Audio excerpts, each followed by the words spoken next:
औज़ुबिल्लाहि बिस्मिल्लाहिर्रहमानिर्रहीम। आप देख रहे हैं एलीट न्यूज़ और एलीट न्यूज़ के प्रोग्राम एलीट स्पोर्ट के साथ मैं हूं आपका होस्ट मोहम्मद इमरान ज़िया। इस टाइम हम मौजूद हैं गोजरा के इंटरनेशनल हॉकी स्टेडियम में। इस टाइम हमारे साथ मौजूद हैं कराची से तशरीफ़ लाए हुए हमारे मेहमान प्रोफेसर मोहम्मद जावेद इकबाल साहब। हम उनको अपने प्रोग्राम में खुश आमदीद कहते हैं। अस्सलाम वालेकुम। बहुत शुक्रिया। वालेकुम सलाम। अच्छा सर, आप माशाल्लाह पाकिस्तान इंस्टीट्यूट ऑफ हॉकी के बानी भी हैं, आप पाकिस्तान इंस्टीट्यूट ऑफ हॉकी के एजाज़ी सेक्रेटरी जनरल भी हैं, तो आप माशाल्लाह दो दो ओहदे लेके बैठे हुए हैं। तो आप बताइएगा कि ये दो दो ओहदों के पीछे क्या राज है? देखिए, ओहदे दो नहीं है, बानी होना ये मेरे लिए एक एजाज़ है कि मैंने एक बुनियाद रखी, और सेक्रेटरी जनरल होना ये एक ओहदा है। तो ओहदे दो नहीं है, एक ही ओहदा है, और इसके पीछे ज़ाहिर राज कुछ भी नहीं है। ये दोस्तों की मोहब्बत है कि उन्होंने कहा कि एज ए सेक्रेटरी जनरल आप खुद काम करेंगे। बिल्कुल सही। आप माशाल्लाह कराची से गोजरा तशरीफ़ लेके आए हैं, आपके कुछ इग़राज़ मकासद भी होंगे गोजरा आने के। तो क्या गोजरा की मट्टी हॉकी के लिहाज से इतनी ज़रखेज़ है कि जिसकी खुशबू या इसकी कशिश आपको गोजरा में खींच लाई, या कि आपका गोजरा आने का कोई और मकसद है? जी, गोजरा आने का आपकी बात 100% दुरुस्त है। बहुत अरसे से जी चाहता था, यहाँ की कशिश बार बार खींचती थी, लेकिन ज़ाहिर है मसरूफियत आड़े आती थी। फिर कोई बहाना भी दरकार होता है मुलाकात के लिए। तो वो कशिश भी थी, और हमने इस लॉकडाउन के दौरानिए में स्किल्स के हवाले से आल पाकिस्तान अंडर 16 और अंडर 12 स्किल्स कंपटीशन हमने ऑनलाइन मुनक़िद करवाया था, जिसमें 850 के लगभग पार्टिसिपेंट्स थे बच्चे, और उनमें जो अंडर 12 की कैटेगरी थी उसमें पहली पोजीशन आपके गोजरा शहर का एक बच्चा शावेज़ खावर ने हासिल की। तो यहाँ आने का मोहब्बत के अलावा एक मकसद ये भी था कि हम उस बच्चे को इनाम व एज़ाज़ दे सकें। तो हमने आज उसके लिए सनद और इनामात वगैरह का सिलसिला किया है यहाँ इस स्टेडियम में। तो ये एक बुनियादी मकसद हमारा यहाँ आने का था। अच्छा, तो अब थोड़ा सा आपको मैं गोजरा के हवाले से भी कुछ पूछना भी चाह रहा हूँ और कुछ बताना भी चाह रहा हूँ कि गोजरा की जो हॉकी है, इसके जो यहाँ पर बानी है उस्ताद असलम रोड़ा साहिब, वो पूरी दुनिया में किसी तारफ़ के मोहताज नहीं है। जी बिल्कुल। उनके बारे में आप भी जानते होंगे। तो ये गोजरा पाकिस्तान का एक वाहद ऐसा शहर है जिसने हॉकी के लिहाज से 130 से ज़ायद ओलंपियन पाकिस्तान को दिए हैं। तो आप ये बताइएगा कि आपने गोजरा में आकर क्या महसूस किया? जी, मुझे बहुत खुशी हुई है। ज़ाहिर है मेरा पहला दौरा है गोजरा का। मैंने स्टेडियम विज़िट किया तो मुझे बहुत खुशी हुई कि स्टेडियम आबाद है। देखिए, पाकिस्तान में इस वक्त हॉकी की सूरत हाल ये है कि ग्राउंड्स अब वीरान हो चुके हैं। बहुत बड़ी मुश्किल से चंद एक शहर ऐसे हैं कि जहाँ ग्राउंड्स पर बच्चों की कुछ तादाद नज़र आती है, और खुशी की बात ये गोजरा आज भी वैसे ही शादो आबाद है जो एक ज़माने में हुआ करता था। तो मुझे तो बेइंतहा खुशी और मुसरत हुई गोजरा में आज बच्चों को प्रैक्टिस करते हुए देखकर। बिल्कुल। अच्छा, ये आप बताइएगा कि आपने जो ग्रास रूट लेवल पे अपने जो मुकाबला जात करवाए हैं, ये आपका मुकाबला पहला है जो पाकिस्तान में आपने करवाया जो ऑल पाकिस्तान है, या इसके अलावा भी आप पहले इसमें कुछ इस तरह के कुछ सेगमेंट करवा चुके हैं? देखिए, ये कोविड-19 की जो एक सूरत हाल पूरी दुनिया को दरपेश हुई, और पूरी दुनिया लॉकडाउन की तरफ चली गई, हर चीज़ बंद हो गई, लोग सीज़ होकर रह गए, घरों में महदूद होकर रह गए। तो इसमें ये चूँकि पहली बार दुनिया को इसका सामना करना पड़ा, तो इसमें ये ज़ाहिर-सी बात है हमारा भी ये पहला तजुर्बा है कि हमने इस सूरत हाल में महसूस किया कि बच्चों की, बड़ों की इम्यून सिस्टम को हम बिल्डअप करें और उसको बढ़ाएं। तो उसमें हमने ये किया कि हमने ये ऑनलाइन एक कंपटीशन मुनक़िद किया, और हमारे लिए एक बड़े एज़ाज़ की बात ये भी है कि हमारे इस ऑनलाइन कंपटीशन को दुनिया में वाहिद स्पोर्ट्स कंपटीशन की हैसियत से वर्ल्ड हेल्थ ऑर्गेनाइजेशन ने रिकग्नाइज़ भी किया। ना सिर्फ रिकग्नाइज़ किया बल्कि उन्होंने हमसे सारी तफसीलात तलब की, हमने सारी तफसीलात इसकी भेजी हैं, और उन्होंने इसे सबमिट करवाया यूएनओ में, जहाँ से वो दुनिया के तमाम ममालिक को वो आगाह करेंगे कि देखिए, जब इस किस्म की हंगामी सूरत हाल दरपेश हो तो इस अंदाज से भी स्पोर्ट्स को प्रमोट किया जा सकता है। तो ये हमारे लिए भी और पूरे पाकिस्तान के लिए एक बहुत बड़े एजाज़ की बात है। गोजरा के अंदर जो गोजरा के आपने जो कंपटीशन में जो विन किया है, शाहजेब खावर जो है, शारेज खावर जो है, उन्होंने जो कंपटीशन विन किया है उसमें कितने खिलाड़ियों ने हिस्सा लिया था? जी, उसमें हमारे पास हमारी 2 कैटेगरीज़ में ये मुकाबला था, अंडर 16 और अंडर 12। अंडर 16 और 12 दोनों मिला के कोई 850 के लगभग बच्चों ने हिस्सा लिया था और उसमें कोई 86 बच्चे ऐसे थे जिन्होंने ये अंडर 12 की कैटेगरी में आ गए थे। तो हमने फिर इसको, पहले तो हमने अंडर 16 का ही प्रोग्राम था हमारा, लेकिन बाद में जब 86 की तादाद में इतनी बड़ी तादाद जब बच्चों की आ गई तो हमने इसको 2 कैटेगरी में तकसीम कर दिया। तो 86 बच्चे थे पूरे पाकिस्तान से, जिसमें आपके गोजरा का जो बच्चा है शाहवेज खावर, उसने बहुत अच्छी और खूबसूरत परफॉर्मेंस का मुजाहरा किया, जिसकी बिना पर वो पाकिस्तान भर में पहली पोजीशन का हकदार ठहरा। यानी कि माशाल्लाह पाकिस्तान में जिस तरह के हॉकी के प्लेयर्स हमारे जो बड़े हैं वो दुनिया में नाम पैदा कर चुके हैं और अपनी कारकर्दगी और अपनी सलाहियत और अपने जो जो हैं टैलेंट का लोहा पूरी दुनिया में मनवा चुके हैं। तो इस लिहाज से हमारे बच्चे भी फिर किसी तरह से कम नहीं हुए।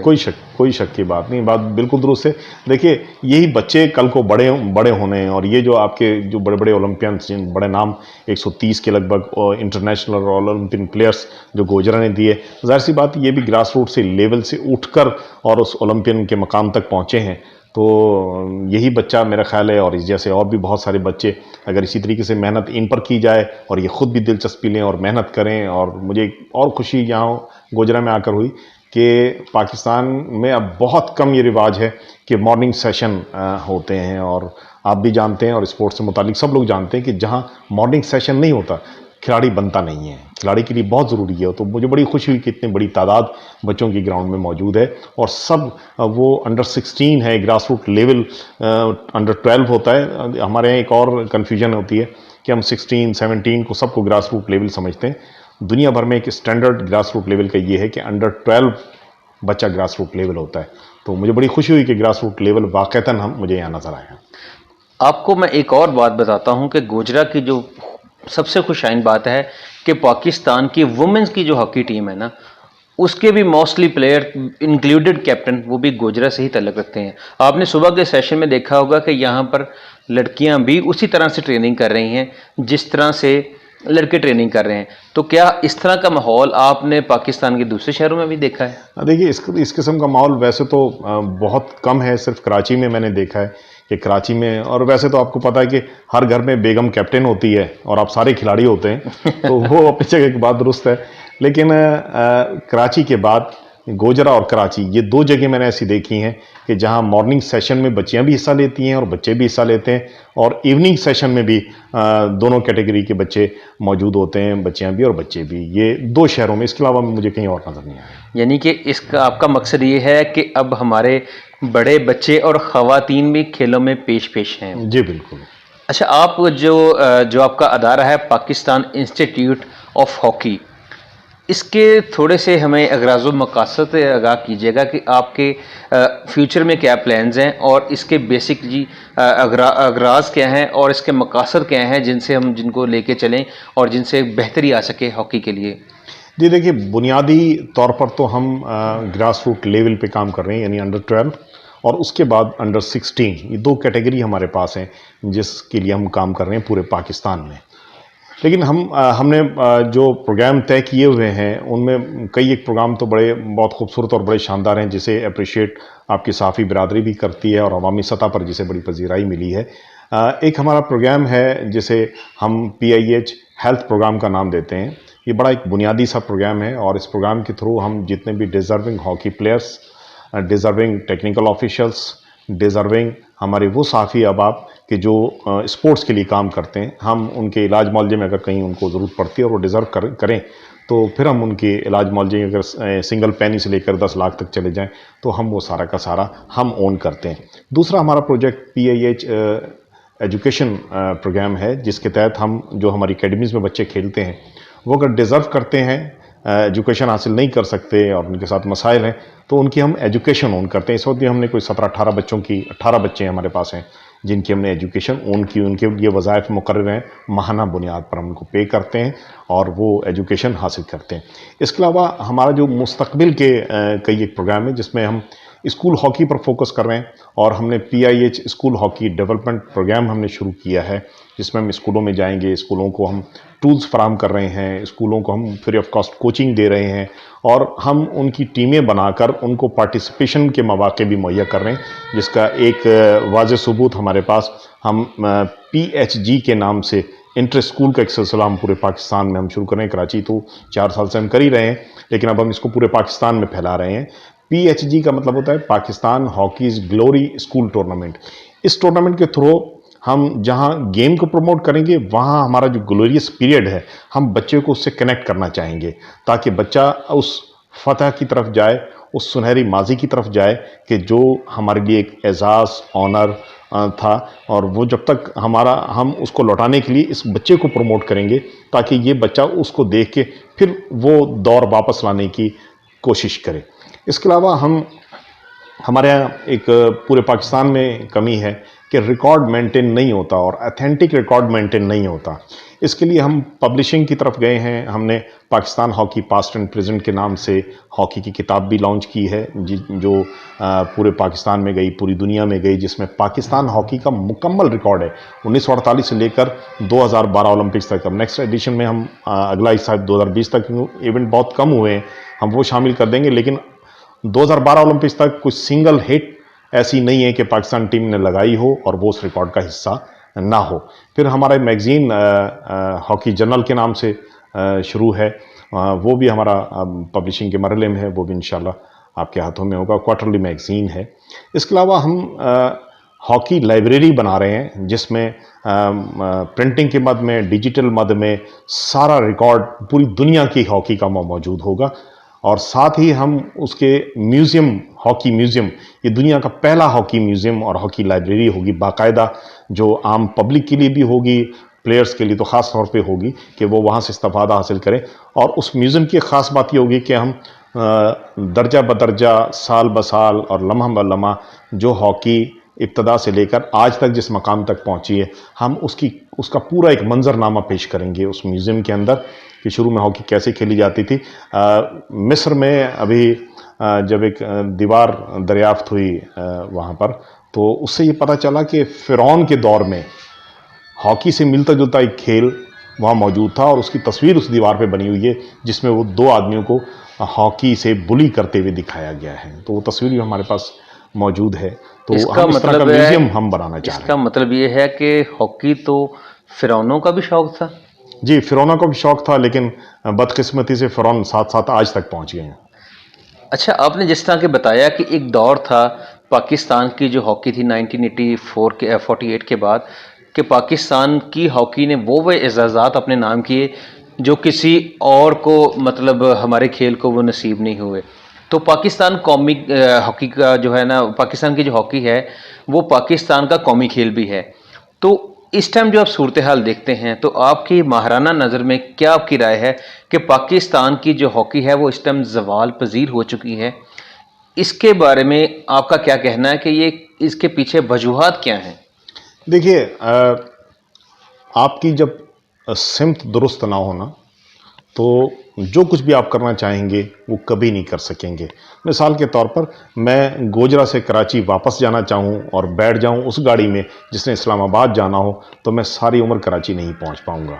हमारी सबसे बड़ी बदकिस्मती ये है कि हमारे काम की सिमत दुरुस्त नहीं है। दूसरी जो वजह अक़रबा परवरी, हम नवाजने पे आते हैं तो ये देखे बगैर कि इसकी सलाहियत है नहीं है, ये हमारे काम का है नहीं है, उसे नवाजते चले जाते हैं। और ऐसे बहुत सारे चेहरे आपको पाकिस्तान में हॉकी के हवाले से नज़र आएंगे जिनमें सलाहियत सिफर भी नहीं, जिनमें अहलियत 0% भी नहीं, लेकिन उनको नवाजा जाता है। फिर बदउनवानी, आप पैसा मिलता है, आप पैसे को सही यूटिलाइज नहीं करते।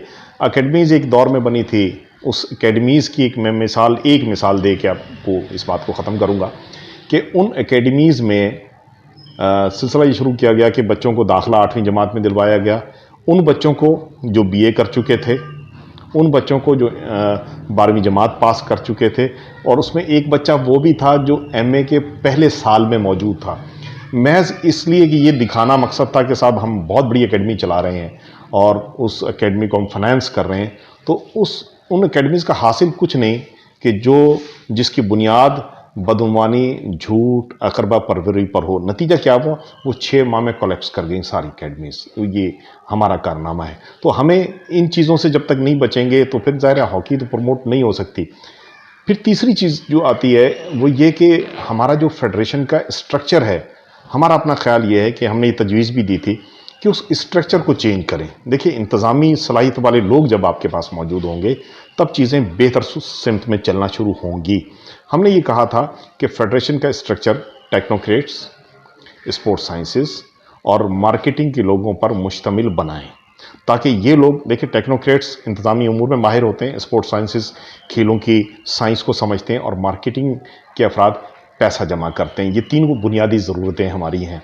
अब ना हमारे पास इंतज़ामी सलाहियत वाले लोग हैं, ना हमारे पास खेल की जो साइंस है उसको समझने वाले हैं मौजूद हैं, और ना ही हमारे पास मार्केटिंग का शोबा उस अंदाज से फाल है। नतीजा क्या होता है कि हम हर तीसरे रोज़ भीख मांगने खड़े हो जाते हैं कि जनाब हमारे पास पैसा ख़त्म हो गया, अब हमारे पास टूर के पैसे नहीं है। फेडरेशन, इवन ये कि यहाँ तक हुआ कि हमारे पास फेडरेशन में मुलाजमीन को देने के लिए तनख्वाहें तक के पैसे नहीं। अब कब तक आप लोगों से मांगते रहेंगे? आप दुनिया भर की स्पोर्ट्स का जायज़ा लें तो वहाँ छोटे छोटे क्लब, उनके पास इतना सरमाया होता है कि वो स्पॉन्सर करते हैं और खिलाड़ियों को ख़रीदते हैं, बाकायदा उनको पेमेंट करके हैवी किस्म की पेमेंट करते हैं। और हमारे यहाँ जो हमारी कस्टोडियन फेडरेशन है, जब उसका ये हाल हो तो ये बड़ी बदकिस्मती की बात है। तो इसलिए दायरे खेल ने तो तबाह होना ही है। तो हमें इन सारी चीज़ों की तरफ तवज्जो देनी पड़ेगी ताकि हमारा कौमी खेल है और इस कौमी खेल को हमें बचाना चाहिए।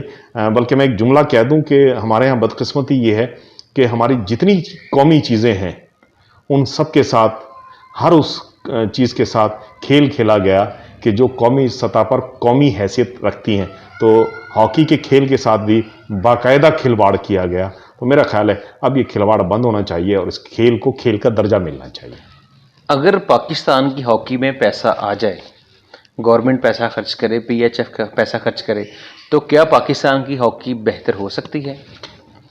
बेहतर पैसे से उस सूरत में हो सकती है कि जब आप इसका स्ट्रक्चर तब्दील करें, क्योंकि पैसा सही मद में फिर खर्च होगा। जब यही स्ट्रक्चर मौजूद होगा तो ऑटोमेटिकली ये पैसा अकबा परवरी में, बदउनवानी में और ऐसी जगहों पर खर्च होगा जिसका हासिल कुछ नहीं होता। इसकी एक मिसाल माजी करीब की देख लें। आपके पास जो टीम ऑस्ट्रेलिया भेजी गई, 1.5 माह का कैंप कनाडा में लगाया गया, उसका हासिल क्या था? जूनियर का कैंप लगाते हैं, जूनियर का कोई इवेंट दुनिया में मौजूद नहीं है और आप 1.5 माह का वहाँ 1.5 करोड़ रुपए की इन्वेस्टमेंट थी, उसका हासिल कोई हो तो मुझे बताइए। बिल्कुल सही। तो जनाब, हमारे तो इस टाइम जो है वो प्रोग्राम का वक्त ख़त्म हो रहा है। आपकी तजावीज़ जो हैं वो बहुत ही काबिल गौर हैं और मैं हुकूमत पाकिस्तान से ये अपील करता हूँ कि जो तजावीज़ हमारे जो सीनियर जो हैं मेहमान हैं इन्होंने दी हैं, इनके ऊपर ज़रूर गौर किया जाए ताकि पाकिस्तान की हॉकी को बचाया जा सके, इसके मुस्तकबिल को बचाया जा सके। और जो हॉकी जो है खेल, जो पाकिस्तान का कौमी खेल है, इसको जो मज़ीद तरक्की दिलवाने के लिए और इसको एक मकाम पर पहुँचाने के लिए अपना रोल अदा किया जाए। एलीट स्पोर्ट के साथ मोहम्मद इमरान ज़ा को इजाज़त दीजिएगा। अल्लाह हाफिज़।